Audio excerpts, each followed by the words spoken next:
Hi, everybody. I'm Sunny, and this is We Gotta Talk, a live weekly digital talk show and podcast where we like to dig deep. Real talk, big topics. Now, let's dig in. All right, who is ready for a little respite from the serious topics around here? I am. We have worked through some pretty heavy things over the past couple of weeks, guys. And on this week's episode of We Gotta Talk, we're literally spiriting you away to better places, to beautiful places, places all around the globe with today's guest. And I could not be more excited to talk with Dan Demsky. He is the founder of Unbound Merino, and we're going to talk about that clothing company, what they make, and the sort of philosophy behind that. But do you want to give you a little bit more of a bio? He's a business leader, a serial entrepreneur, and he has a varied background. These companies that he has worked with or helped to found are all over the map. He has worked in video production for a vinyl skins company, a funky socks company. Dan, I don't think I've ever introed anyone who has such a vast array of experiences in an intro bio. So welcome to the show and thank you for being here. Well, thanks for having me. It's cool to be here. Yeah, serial entrepreneur is a phrase that's often used these days, but I feel like you have the right to use that very truly after telling me your sort of varied business background. Tell me how you landed where you are now with Unbound Merino, what it is, and like how you took such a varied career path. Well, I've always, my career life has been solely entrepreneurship. I joked with you before that I don't know if I'm employable, so maybe I had to employ myself. But I did want to create a product, and just wanting to create a product is not enough to go and start a business that might be good. But I was always racking my brain, like, what is it? What can we create? What can we create? And me and my co-founders, who are my best friends, we would sit together and we would ideate all the time. So we would have a whiteboard or a chalkboard or a scrap paper, and every 2 weeks we meet up and come up with all these ideas of what can we create? What can we create that would be a good product and a good business? And this was while we were running other businesses, which we, sort of started to hate at the time. But like I said, it's not enough to just say, I want to start a business and go start a business. The Unbound came into the picture when I felt the need for this to exist myself.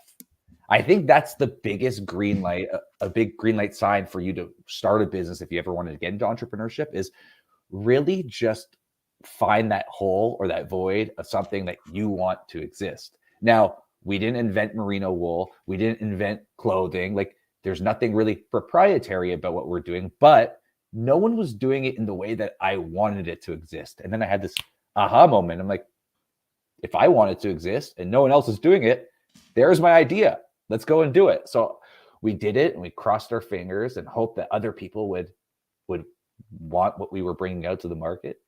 And turns out there's a lot of people just like me who wanted this to exist.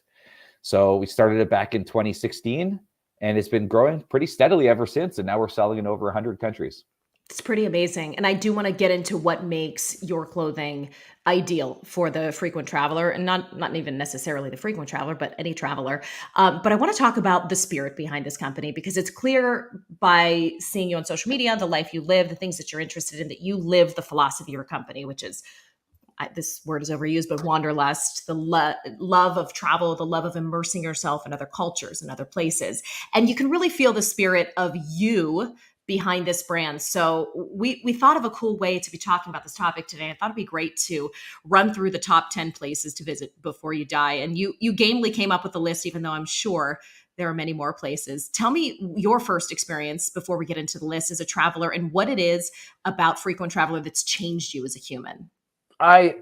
It's sometimes it feels like an addiction. I come back home and I just start thinking, like, what's the next place? And I always have a battle of going back to the places where I've already been or wanting to see something new, because it's equally as fun to go to and discover new things in a place you've already been. So I always feel like I'm being pulled. I always have this feeling that I'll never see enough. But the reason I do it is you never know where inspiration is going to hit. You just meeting with people. There's so many moments I have when I travel where I just feel like this is what living is really about, is exposing yourself to different ways of thinking about anything. Could be just a meal or an entire way of thinking about how societies live together.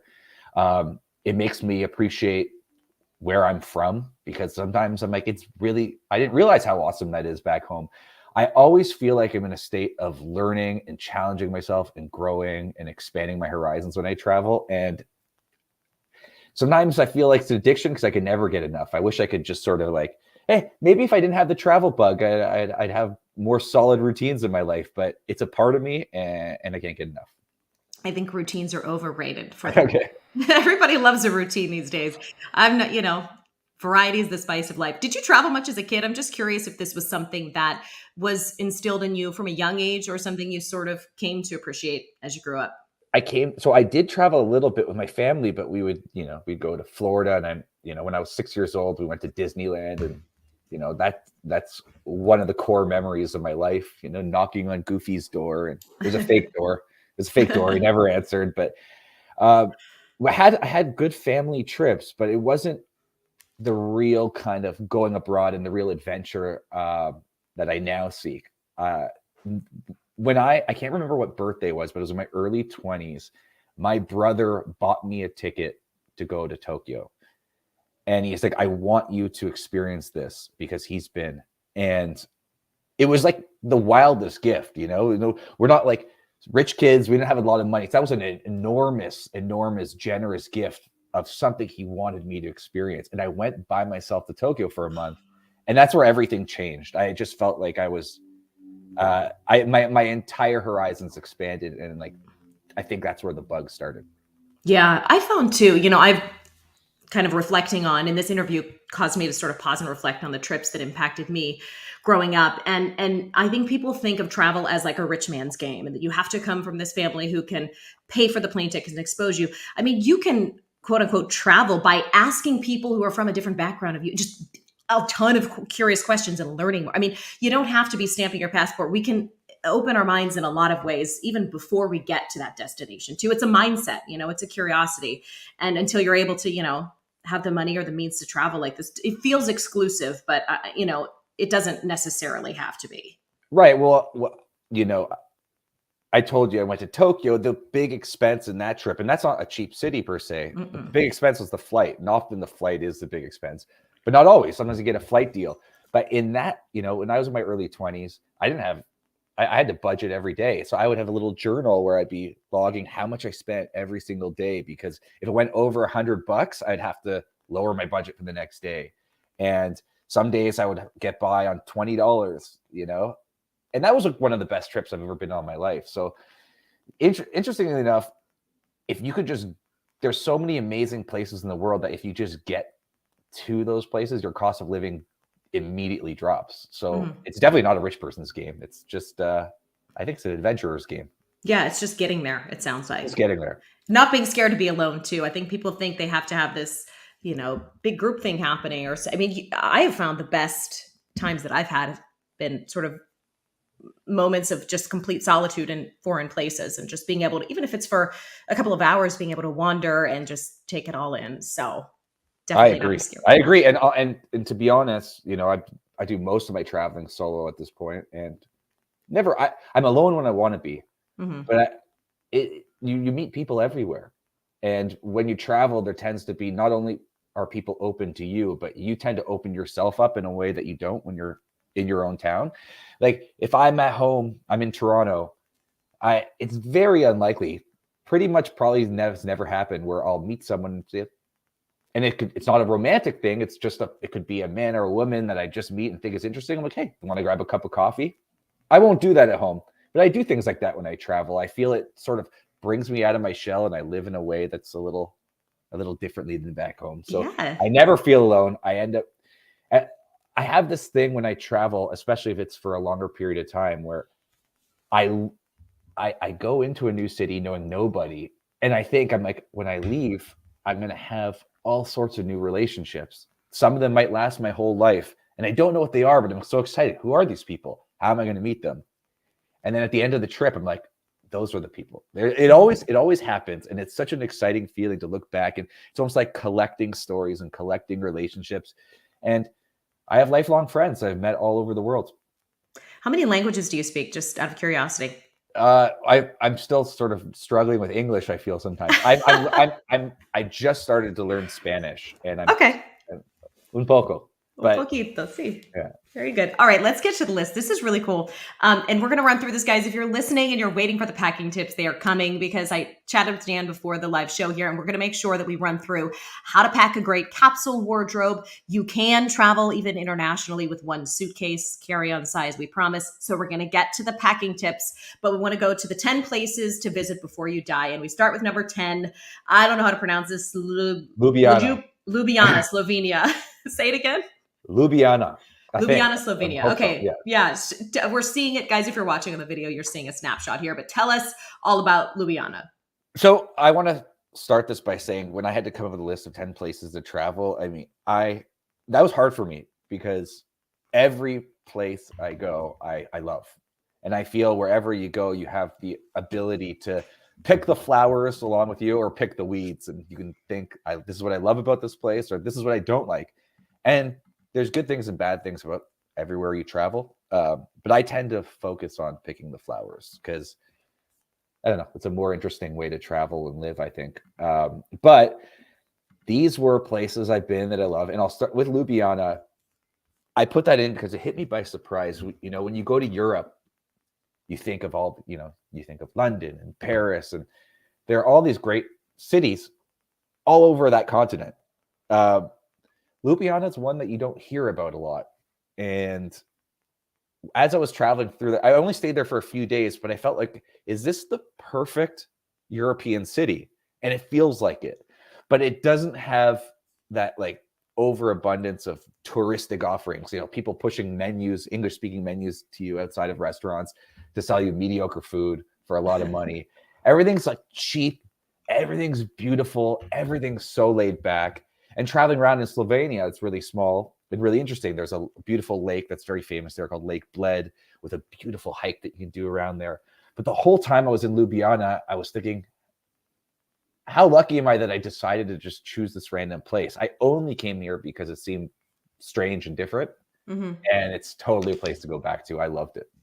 What did you do there? What, for anyone who would travel there, what's like sort of off the beaten path type of thing that you would suggest? Well, I had a car, so going to Lake Bled and going the hiking around there was really great. But when I was in town, it was just going to cafes, going to restaurants. I remember going to a weird cat cafe. The locals were really, really open and just met a bunch of peculiar and interesting people. So it was just, for me, it was just people watching, cafes, eating, hiking.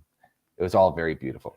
I love it. I'm looking at the map. I had to ignorantly did not know where this was geographically located, where Slovenia was geographically located before this interview. And it's like right on the top right of Italy. So it's like Southern Europe. Okay. Do you know anyone famous from Ljubljana? Anyone come to mind? Not at all. Who would it be? The former First Lady, Melania Trump. Oh, that's where she's from. Oh, I didn't realize that. She's the famous Slovenian. I love it. At least on this side of the world. The famous export. All right, Let's move to number 9 on the list. And that is a domestic location if you're located, at least in the United States. Charleston, South Carolina. We spent some time there this past summer, but tell us why Charleston is on your list, Dan. Well, what did you think of Charleston? I liked it. I was stuck in a convention center with a bunch of dancing girls. It was a national dance competition, but we did get obviously out to check out the restaurants and the shops. I wish I would have gotten to be more on the waterfront areas. We kind of were focused more inland, but I liked it. I thought it had a lot of charm. Yeah. So I'm not American. I think I mentioned I'm Canadian. But I love road tripping around in the States. Mm-hmm. I feel like the United States is like each state is so different. It feels like taking road trips in Europe, where if you go from one country to another and everything is, the way of thinking is so different. But Charleston felt like such a beautiful, old, historic American town that felt so beautifully American to me. And I was almost overwhelmed with how beautiful it was. But what was really interesting to me was I went on some of these tours. Where the ghost tours? Not the ghost tours. I wanted to do that. I would do for humor. I did sign up for one of them, but it got canceled because of rain. But I went on a dark history tour. Ooh. And you walk around in Charleston and everything's so beautiful. And there's that Southern charm and that great Southern cooking and that Southern hospitality. But then you hear the dark history. You're like, wow, what's happened here is insane. Just story after story. I'm like, this place is crazy. So there was that sort of dichotomy, that juxtaposition between like how crazy and dark the history is, but how beautiful it is. But I feel like, I don't know, to me, it was just one of the great little spots that shows how beautiful the style of the US could be. Yeah, absolutely. And architecturally, it's interesting too. I'm not from the South originally, so every time I visit a new town in the South, in the States, I'm like, oh, I get it a little bit more. You've got the palm trees, and you've got this certain type of, I don't even know what architecturally the design is, but those multicolored, sort of like they kind of look colonial. They're like all squished together in these little blocks, in Charleston. It's very, like you said, very historical looking, and you can feel. I will vouch for that. You can feel the spirits of the past almost. It was And also, really yeah, cool. yeah. And one of the things I love about traveling is when a culture feels really, really strong. And there was something about that Southern charm that it just felt like, it wasn't, there's a way of living, there's a way of being, there's a way of acting, there's a way of carrying yourself there that I felt like a little bit of an outsider, but I was just like spinning my head like, wow, look how people are dressed here. And I went to a nice restaurant and just the vibe. The culture felt so strong. I just like loved being in it. Yeah, I feel like an outsider in the South too, if that makes you feel any better. I'm Yeah. fully American. I'm like, Yeah. wow, it really is like a different country in some places.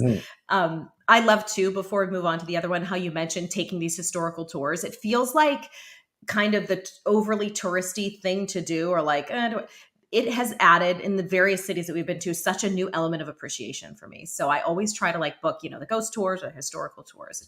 I agree with you that it gives And you got to see, and you got to talk to the tour guide who knows this is the great place to get this dish, or you get those tips. But I actually did a walking tour in Toronto a couple years ago, and that's something I felt like I would never do because I live here.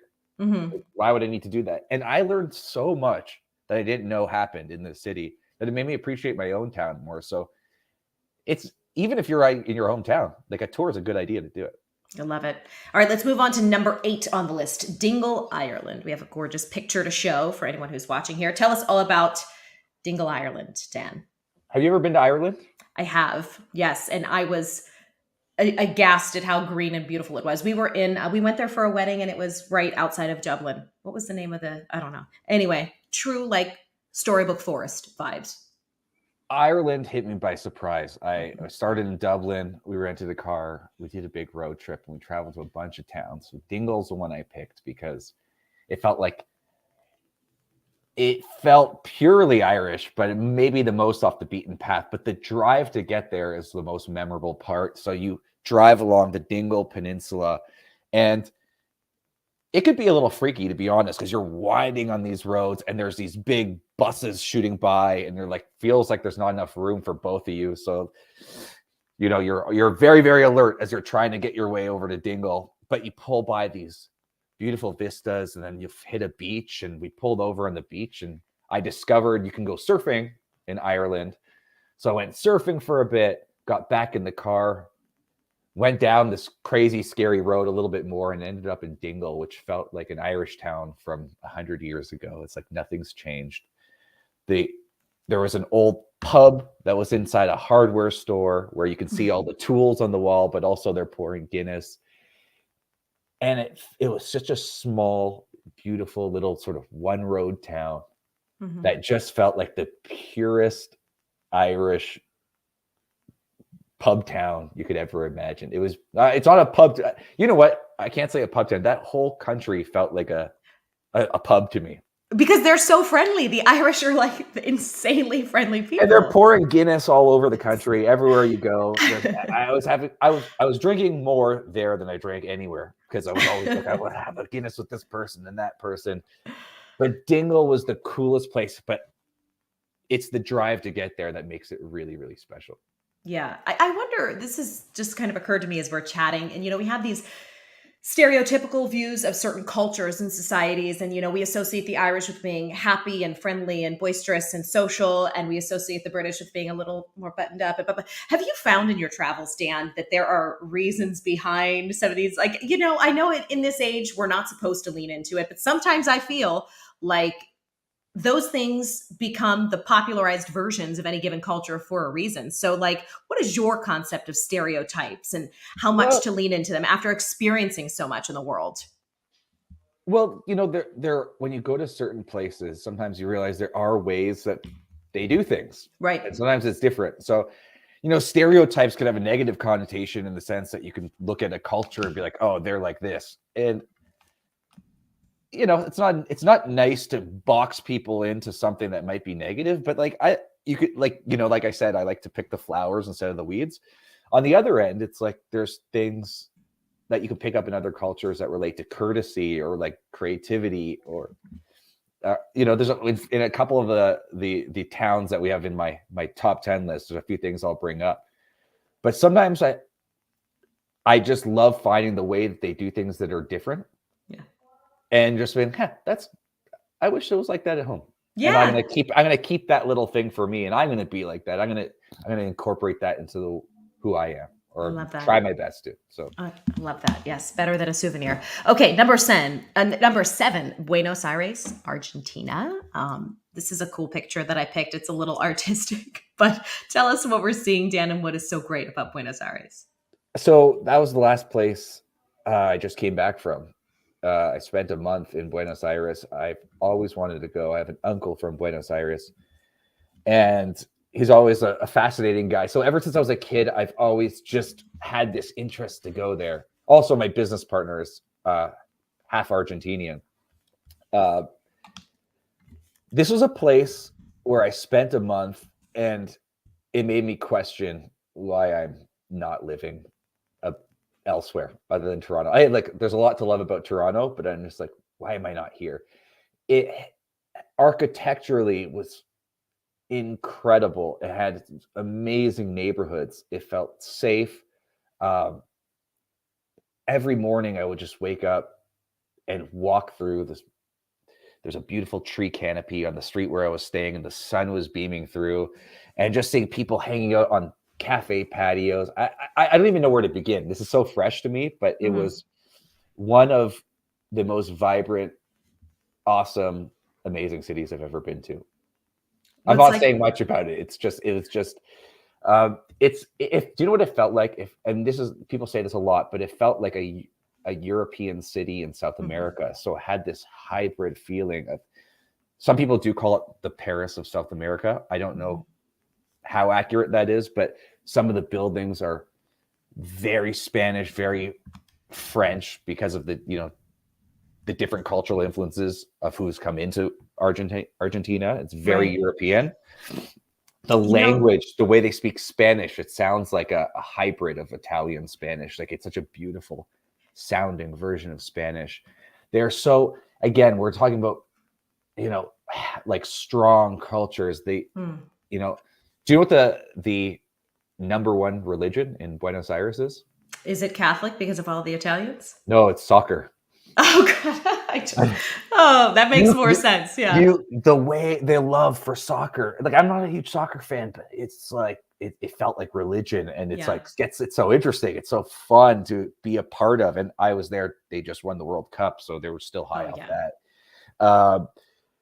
They love tango dancing, and you see it everywhere. They love their food. They love their wine. I mean, it's an amazing wine country. So this culture is so strong, and you just get sucked right into it. Oh, I love it. I'm taking Italian lessons, and I go every week with this group of people who is the average age is probably 70 to 75. Like, no hate, no shade, but I have a friend named Ovidio, and he's from Argentina, and he told me how strong the Italian population is in Argentina. And he said exactly what you said, is that the blend of the languages makes it such a unique form of Spanish. And now I really hear it when he speaks. It's just, I never knew that. I'm Italian, of Italian heritage. And he sort of opened up a whole new world. I was like, wow. And of course, did a little more research. But like you said, things you would never know unless you had been there or talked to someone. It was really cool to learn that. Love it. Let's move on to number 6, back in the US, for Burlington, Vermont. What do you love about Burlington? So this is a place where the culture really, really took me aback. And they have a way of doing things that just felt like they're not influenced from outside towns or outside influences.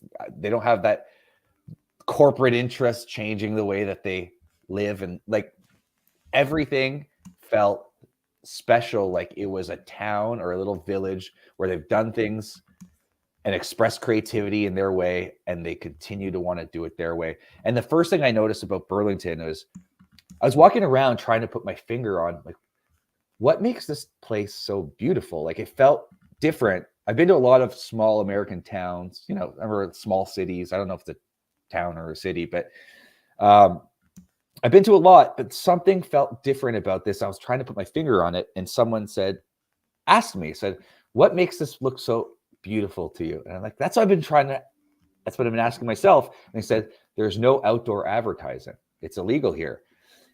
And I looked around and there's no billboards. And I realized, I'm like, that's so interesting and awesome, because where I'm from, they're everywhere. So it's an ad for this clothing company or this medicine or whatever it is. And how much of an eyesore that is. And they do that just to preserve the beauty. The only ad space they have is a little 8x10 in bus shelters, which is solely for not-for-profits that they let not-profits have for free. That's sort of a small little thing about what makes it beautiful, but you find those values permeate through everything in that town. Every restaurant you go to, all of the food is from the local farms that's within sort of, feels like walking distance from where they are. And it lists it. So it's like, this is where we get our eggs and this is where we get these vegetables. So it's all seasonal and it's all incredible food. But, my favorite band is from there. So what's that? Fish. Oh my God. It's why I love road tripping around America so much. I go and see a lot of Fish concerts. So, but they're from Burlington, and it makes a lot of sense because you get that sort of rootsy, improvisational, like love for art and culture. And it's in every bar. Like I remember being in a brunch restaurant and this band was playing. And typically if a band is playing in a restaurant, I kind of get annoyed. I'm like, this is annoying. This guy's singing and yelling an Ed Sheeran song at me or something. But there, I'm like, no, this music is designed for this room. It fits so perfectly for the brunch. But it's also like, this band is so good that I would buy a ticket just to see this. And I saw that in so many places. I'm just like, so this is a town that they love the beauty of the way their town works. They all support their local farms and local food producers. Local artists are everywhere, and the caliber of art is so high that I couldn't believe that the culture could be that strong in such a small town. So Burlington is a special place. Yeah. Where did you stay? Do you recommend in an Airbnb situation, a hotel, a small B&B? I stayed in a hotel, which wasn't that nice. I don't remember what area it was in. I was just out the whole time, just like going to different restaurants, going to see the bars that Fish used to play at. Right. We did a tour of there's a big company that's from there. Ben and Jerry's ice cream is from Burlington. Yes, of course. But that's like, even that, like for a big company, it feels like that's like it makes sense. They're from Burlington. They have that those core values of being environmental. They're very funky and artistic. Like as for a big brand, that's very Burlington, and you could see that. Like it makes sense. They're from here. Those two hippies, Ben and Jerry, they came from there. I love it. All right. Number 5 on the list is Mexico City, Mexico. I really want to go here. I want to know what your highlights are here and why this was on the list. So Mexico City may be my favorite city in the world. And that's where I'm going in 2 weeks. I'm going back there. And the first time I went there was in 2019. And I've been 5 or 6 times already. So I keep going back because I keep jumping off from there. I find a way, if I'm going to, when I went to Buenos Aires, I'm like, well, I might as well start in Mexico City and get a little more of that. But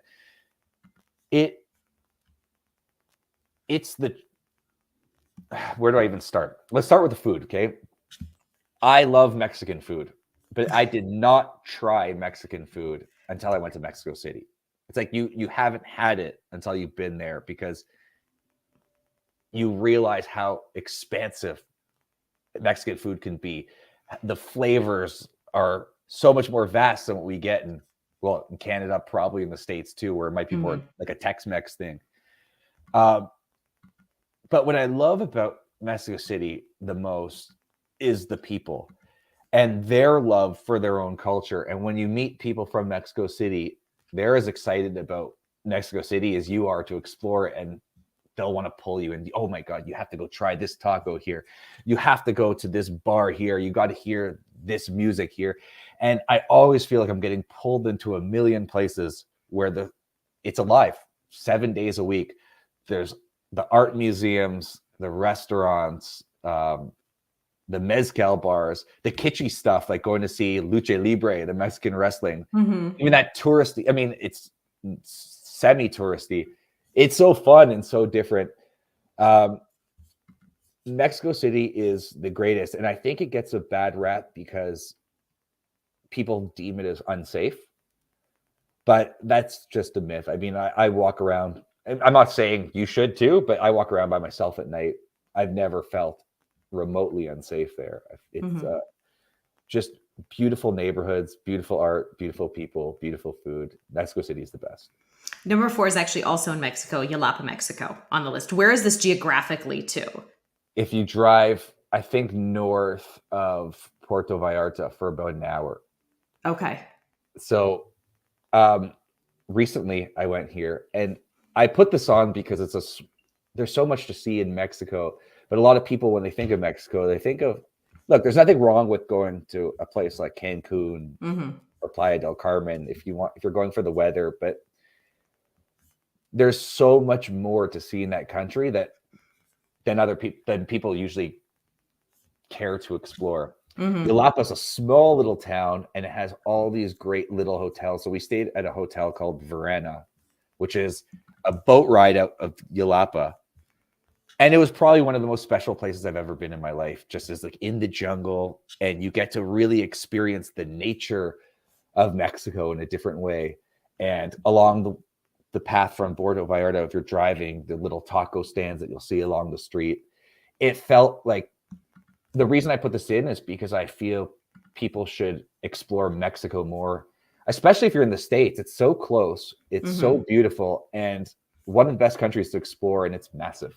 So Jalapa was like the other end of, so Mexico City is the big, massive, cultural, amazing city, and Jalapa is like the little, beautiful, in the jungle town that's just the opposite, but showing the range of Mexico, which is a country I think more people should really, really explore more of. It's beautiful. All right, number 3, we are in Europe for Berlin, Germany. Never been. Tell us what you love about Berlin. Berlin is one of the coolest places in the world. And what I think is really cool about it, we talked earlier about history tours, and then, I talked about the dark side of Charleston and how cool that was. Well, Berlin feels like a really creative, artistic, expressive, amazing city. But what they have gone through, it almost doesn't compute. Like from what happened in World War II to the Berlin Wall feels like the complete opposite of what that city is. And what's interesting is people that have lived through that are still alive and living in Berlin and able to tell their stories. So I was in a taxi, and the taxi driver told me that when the Berlin Wall went up, it separated him and his wife. What? How? And because it went up in a day. So if you were in East Berlin or West Berlin, if you were on either side, you were shut off from what was on the other side. So the wall went up, and he didn't see his wife for 20 years. Or whatever, or 20 years, whatever the length of it was, because you couldn't cross over, you'd be shot. And history aside, what I love about Berlin is their love of creativity. They had, I didn't like techno music until I went to Berlin. I said, okay, this is what techno music is. And everyone loves it there. It's not just for young kids who want to party. They're 60, 70-year-old married couples that go to techno clubs and dance. And it's so strange. It's so different from what I have at home. They love to dance. They love art, like visual art. They play techno in parks. They love to enjoy life. They're a creative, incredible, and expressive people that went through some of the weirdest and roughest history. And I think that's shaped them. So I just met people who would tell unbelievable stories about what's happened in Berlin. And again, to go back to talking about tours, I did a bike tour there, and it was the Fat Tire bike tour. That was the single greatest tour I've ever been on, because you got to see all the sites where all of this stuff happened and try to make sense of this could happen in our world. And if this could happen here, it can happen anywhere. Because it's just, it does. If there's a city where that history would make less sense it happening, it's Berlin. It makes no sense, but it happened there, and it's really fascinating, and it's really fun, and it's really alive. Oh, I feel like we could talk about that alone forever. The way we're talking about the way that travel can change people, can impact how you view even socio-political things from that point out. All right, let's make this our way through this list, and then we're going to get to packing tips. Number 2 on our list is Santa Teresa, Costa Rica. This is a gorgeous picture. Tell us what you love about it. It's paradise. It's a small little town, little dirt road, lots of great little restaurants set up that are almost like shacks. And this was the first trip I went on. I was there for a couple of weeks where, sometimes when I travel, I don't know about you, but my healthy eating habits are thrown out the window. Like, I'm like, listen, if I'm going to Italy, I'm eating pasta all day. I don't care. I don't care if I get add a few pounds on. It doesn't matter. I'm there to eat. I'm there to enjoy. Costa Rica, I stayed in Santa Teresa. It was the only place where I went where I came back so much healthier. Oh, really? Because all the food was so fresh and healthy. Right. I was waking up for this every day, and this is what everyone is doing there. They're watching the sunrise and they're watching the sunset. For those 2 events, it feels like the whole town stops. When the sun is setting right over the water, which is a beautiful thing to watch as you see the sun sort of descend just in the ocean, and that little light goes away.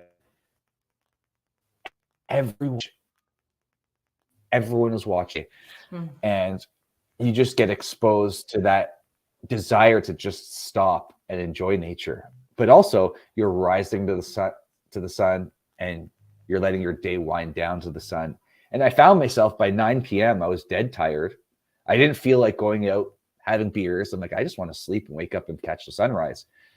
I'd go surfing. That's where I started surfing for the first time, and every day I was active. By the way, sorry if you hear snoring. It's not me. It's my pug who's under my feet. It's okay. But every day, every single day, I would just be active, eat healthy, and just live to see the sunrise and set. And it just, that was a changing experience, because I grew up in a city and everything is all hustle, go, go, go. And I think I really dwelled in that trip on, I don't know how natural it is to be in a city as much as I am. I think I need to break away, because I felt things in my body. My physiology was calming down. And I came back and I remember looking in the mirror. I'm like, damn, I have a nice tan. I'm fitter than ever. Like, I should probably move to Costa Rica. Yeah, gosh. I mean, there is a lot of science to support exposing your eyes to the light from a sunrise and a sunset. So you actually were probably much healthier for that period. Healthier. And I remember my surf instructor, I said to him, like, you seem like the happiest guy in the world. He said, that's because I am. And I'm like, really? I said, what's your secret? He's like, well, for me, it's just surfing every day. That's all I need. He's like, I'll tell you one thing. I'm probably the poorest guy within a kilometer of here, but I don't need much. I just need my surfboard, some rice and beans to eat. I'm happy. He's like, I feel like the happiest man in the world. And unbelievable. I'm just sitting there just like, I hustle all day. It's like, maybe I just need a surfboard and some rice and beans. Yeah, gosh, you know what? It's an argument for simplicity. That's for sure. We need so much less than we think we do. Yeah, that's what you'll learn in Costa Rica. Just like the beauty of nature, the beauty of simplicity, and the beauty of taking care of your body. I love it. And the number 1 destination on your list was Tokyo, Japan, which I know holds a special place in your heart. Yeah, this is where my wanderlust started.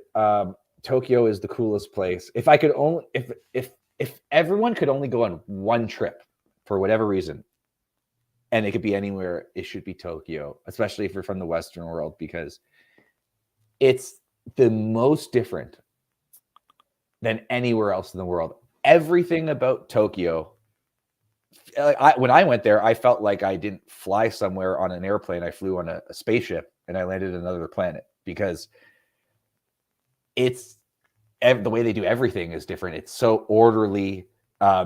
You go into a convenience store, there's nothing that looks familiar. And I almost felt like I was getting whiplash just trying to absorb everything that I was walking by. But they have this intensity that feels like a future city, And then they have this beauty of this like ancient, if you go from Tokyo and you go to Kyoto and look at the temples, like, I mean, you're looking at something so vastly different. But what I love the most is their love of design and beauty. And when you go into a coffee shop and you'll notice like the table, nothing is like, feels like IKEA or put together or just like cookie cutter or following some kind of trend. And I see that a lot in my hometown. New restaurants will pop up like, this is a trendy look, it looks like it's in a garage, and then all the restaurants start to look one way or another. Everything there is about craftsmanship, and there's beauty down to the smallest details, and then intensity in the most intense kind of way. It's shocking, it's different, it's incredible, and it's the coolest place. And I hope that I can go back there many, many times. I love it. Just really quickly before we move on, where do you suggest people who are first timers stay going there? What's the Airbnb situation? I mean, I know that real estate is at a premium in Tokyo. So do you like a hotel situation, or do they even have something that would get you in like a Airbnb? Like, give us some tips. Yeah. I've stayed in hotels and I've stayed in Airbnbs there. And it's actually, surprisingly, it's not, Tokyo is less expensive now because there's inflation all over the world, but they haven't really had it as bad. So I was talking to my brother who lives there, and he came to Toronto and he was like, I can't believe how expensive it is here. It feels like Tokyo's cheap by comparison. So that's a change. Wow. It hasn't really, the pricing has sort of stayed static. So it's proportionally to everywhere else, it's gone cheaper. But when you first go there, I would stay, I mean, it depends on what you like. You have to like big cities to do this, but you want to go right into Shinjuku or Shibuya, which are the kind of the tourist centers that you'd want, but that's where all the intense stuff happens. But that's what I'd suggest. Just get dropped off in there, and you can find Airbnbs, you can find hotels there, but you had to be prepared to stay in a pretty small place. Like the hotels for an average price, you'll walk into that room and you'll be like, wow, this is tiny. Like everything is really small and there's tons of people. So a word of caution, if you don't like being around a lot of people, Tokyo might not be for you. But if you're okay with that, if you like going to cities, it's like the city to go to. Okay, cool. You have me inspired to want to go there. All right, Dan, I want to move on to the whole philosophy behind Unbound. Unbound Merino is your company. We talked about it a little bit in the beginning. You guys make clothing that is packable, lightweight, easy to travel with. And I'm sure it was inspired, of course, by your travels. Walk us through what your suitcase looks like. And is it possible to pack for an extended trip abroad, even in like a carry-on size suitcase? Well, I've done 6 months in a carry-on. So stop. Yeah, I've done 6 months in South America. I am a great packer, but I don't think there's one method. I think you really have to know, like, what is your experience going to be? And that's always deeply personal. So I always look at these lists like, here's the ultimate packing list. There is no ultimate packing list for you. There's an ultimate packing list for you on your particular trip that you're going on. But the way I pack, and this is the foundation of how we started this business, is what items can I pack that will reduce the most amount of other stuff. So what we make is we make travel clothing. It's antibacterial, it's odor resistant, and we started with just t-shirts, socks, and underwear for men. That was the core product of what we just started with, and it was built around the premise of like, if I'm going to go away for 2 weeks, the way I would pack before is like, well, I don't know if I could hit a laundromat, so I better have 2 weeks worth of t-shirts. Maybe it's 10, maybe it's 14 t-shirts, whatever you feel you might need for 2 weeks. Well, if you had t-shirts that you didn't need to wash after every single wear, can you get by on 3? So let's just say I can't hit a laundromat for a week or 2. It's okay. It's kind of like jeans. Right. People don't usually wash jeans after every wear because you don't need to, because denim is antibacterial and it's odor resistant. It is? Oh, I didn't realize that. So what is it in Unbound Merino that makes it like antibacterial and sort of smell resistant? Like, what is it about the fabric? That's our company secret. No, I'm just kidding. No, it's just kidding. It's not a secret at all. Nothing about what we make is proprietary or a secret. our t-shirts are made of 100% merino wool. So that's naturally antibacterial and naturally odor resistant. I mean, the science behind it, simply, is the wool that a merino sheep has a coating on it called lanolin, which doesn't allow moisture to be absorbed into the material. Mm. And when moisture absorbs into a material, that's where bacteria could grow. That's what causes odor. So if you never have the ability to have the moisture absorb, the bacteria will never grow. It will never smell. So if you don't get your shirt dirty, you don't spill on it, it doesn't get dusty or anything like that, it's clean and fresh, even if you wore it many, many days in a row. Now, when we launched our business, I did a test where I wore it 46 days in a row. What? And I even worked out in it. It was to prove a point, and it was to go to the extreme, but I did hot yoga classes in it. I did spin classes. And every single day I would hang it up, let it air dry so the moisture goes away. I'd go out to dinner with friends. You would have no idea. Okay, wait, I'm curious though, because where do the sweat stains go? They dry off. I mean, you get, and you don't get that weird rim with the border, the sweat border? No. So that's nothing to do with a t-shirt. If you ever get that, it's because of your deodorant. It has aluminum in it. But, yeah. Interesting. But, okay. So realistically, we could pack any of these items for X amount of days that we're traveling and be able to rewear it without being the stinky elephant in the room.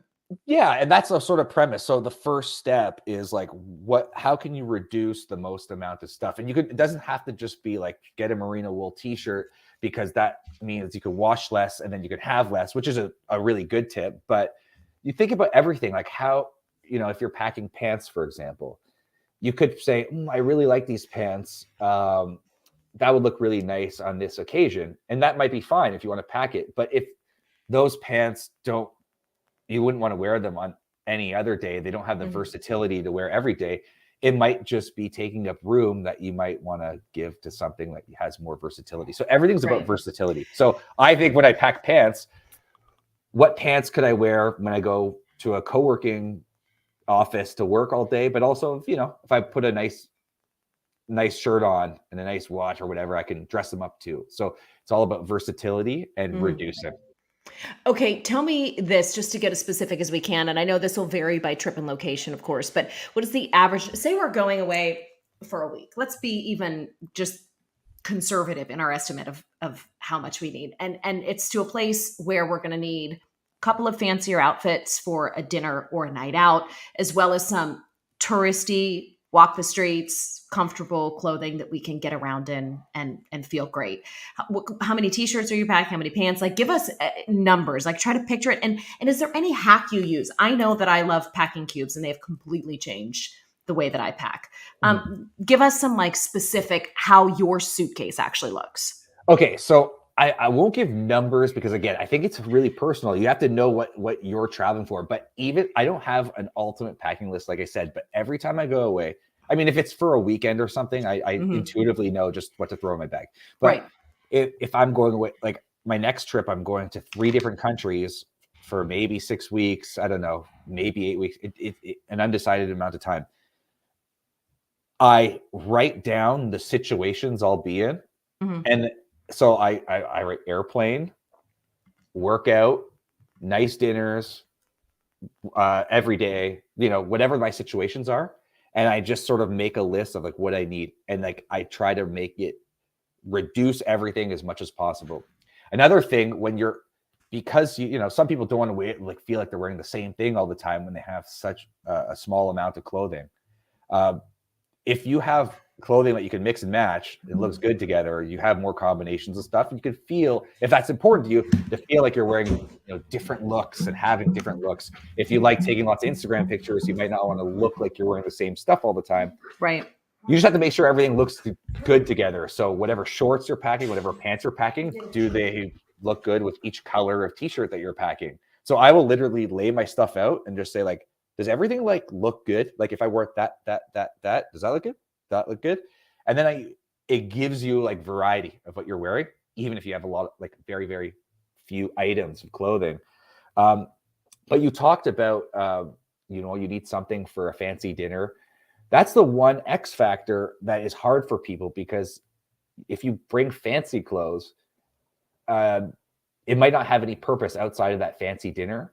But what's cool is if you reduce your everyday clothes to the bare minimum and the simplistic, versatile minimum that you have room for that fancy outfit. Like my business partner was going to on a trip. I think he was going to Barcelona and he was going to see some concerts there. And he had this weird, I made fun of him for it, but he had this like jumpsuit that had banana prints on it. And I was like, you're a co-founder of a travel clothing company and you're bringing this absolutely purposeless like banana jumpsuit. He's like, yeah, but if it weren't for Unbound Merino, I wouldn't have room to pack this for that fun camping. And that's a good point. That's awesome. So there's still always room for if you have that one thing that you really want to wear, that, if you're going to a nice function, you want to have that nice outfit. Even if it has no other purpose, you want to reduce everything that you have on an everyday level so you can make room for that one thing. Any other brands you want to call out? Like you mentioned, like a pair of versatile pants or anything else you want to suggest for people who are traveling? And I know this is going to be for men's clothing only, but it's worth mentioning. So I always try to everything. So this is going to sound so self-interested, but we always try to like make the perfect clothing for everything for the sake of packing. I've been on a pursuit of trying to find the perfect travel shoes. And I'm going to call it one. It's because shoes are the hardest thing for me to pack because they take up the most space. And if you only have a few pairs of shoes, you really beat on them and they get dirty. And I like having a few pairs of shoes. But I want to call this brand out because they solved a huge problem for me. But they're called Vessi. And they're a shoe brand. And spell that for us. Vessi. Okay. And they make a waterproof shoe. They're sneakers, or like sometimes I think they also make more boot-like shoes. But what I like is their sneakers because, I remember being in Shanghai once and I was wearing these Nike Flyknit shoes, and the Flyknits are they're basically like a net. Right. And a torrential downpour started, and I was walking through it with like netting for shoes basically. And I could just feel my socks just squishing in the water, and it was so brutal. So I'm like, okay, I need boots, but boots are so annoying to pack, and the only way to pack them is to wear them. I mean, I think the only way to pack them is to wear them on a plane, but they're uncomfortable to wear on a plane. So Vessi's gave me a sneaker that I could wear every day, but I can walk through puddles. That's an amazing travel product. That's awesome. Have you tried Allbirds? Yes. I think Allbirds is great for the not waterproof thing. Yeah. And I wash them all the time. I mean, this is why I prefer to travel in the warmer months too, because especially as a woman, the variety of footwear is, it's important to us for certain outfits, but the ability to pack like a flat sandal is just so much easier and more space efficient than having to like load in. I've given up on heels entirely while traveling, but me too. But yeah, it's just not your thing anymore, right? No. Well, Dan, I wish we had more time. I have enjoyed so much talking to you. You are living just a dream life, and I'm very envious of the opportunities you get to see all the corners of the world. So before we wrap up, tell us how to find out more about both you and your company, maybe some exciting projects that are coming up in the future that we can also keep an eye out for. Well, can I just ask you one question first before I let you go? I'm curious about what your dream trip is, because you have kids. I mean, is your dream trip to take your whole family somewhere, or is it like to escape for a little bit? I didn't really get a chance to hear So my dream trip, we're actually trying to execute this summer. We're going to Italy with the kids for 3 weeks. I have 3 kids. Yeah, they're 10, 8, and 5, a son and 2 daughters. And so, I was like, this feels like the right age. So this has been my dream trip, but I'll let you know after July how it goes. That will be a core memory for them all. That's going to be incredible. Yeah, that's what I hope for them. Sorry, go ahead. I was just going to say, and just hearing you talk about the impact of it inspires me even more, because if there's something you can give them, and it doesn't have to be to the far-flung corners of the world. This is not how I grew up or what I experienced, but to be able to do that it's just very cool. It makes me a little, misty. That's amazing. Just eat all the pasta. Oh my God, I don't know how you allergies. eat in your daily life, but throw it out the window. Just carbs all day. I do. We went last year. My husband and I went. We went on a delayed anniversary trip, and we did Positano and Rome. And very quickly, we only could get away alone for 6 days. And Dan, it changed. I mean, it changed my life. Just the way that we ate and the vibe. I felt finally like I was. I felt the people felt so familiar to me, being Italian American. And I told my husband, I was like, this is much more emotional for me than I thought it would be. And it was just such an amazing, That's amazing amazing. gift. That's Yeah. amazing. Yeah. So I'm going to be checking out your stuff and possibly packing some for this Yeah, July. So do it. yeah, absolutely. Dan, you are amazing. Tell us your Instagram handle, your companies. And like I said, how we can get in touch. Well, you can find us on just type Unbound Merino into Google. You can find our Instagram, our website, and I'm Dan Demsky. Just like that. Awesome. Find me anywhere. Awesome. I will post a lot. Can you promise that you'll post a lot on social media of your upcoming trips? If we're going to be following you, we want some good travel content. Okay, I'll try. Sure. I'm not much of a poster. Like sometimes I'm just like, what am I doing posting this? I could just be like enjoying it, but I don't know. Maybe I will. Try it. Try it out for us, for the masses. Yeah, okay. Dan, I'll thank you. post about my next place in Mexico City. I'll try to post all the things I love about it. I would love that. I will be following for one. Great. All right. Thank you so Thanks, much. Dan. Thank you. And thank you guys for watching and or listening to this episode of We Gotta Talk. This was so fun. Just so fun to like take a virtual trip in the middle of the day. I'm grateful to Dan as well as Unbound Merino for offering us their time and perspective on how to travel well. And thank you guys for listening. Please do leave a rating and review if you haven't done that already, guys. That actually makes a huge difference in getting these episodes out to people who might enjoy them or find them useful in some way. You can do that by just tapping on the Apple Podcasts icon and just tapping 5 stars and leaving your rating and review. Thanks, guys, for watching, and we'll see you next week with more good stuff here on We Gotta Talk. Bye.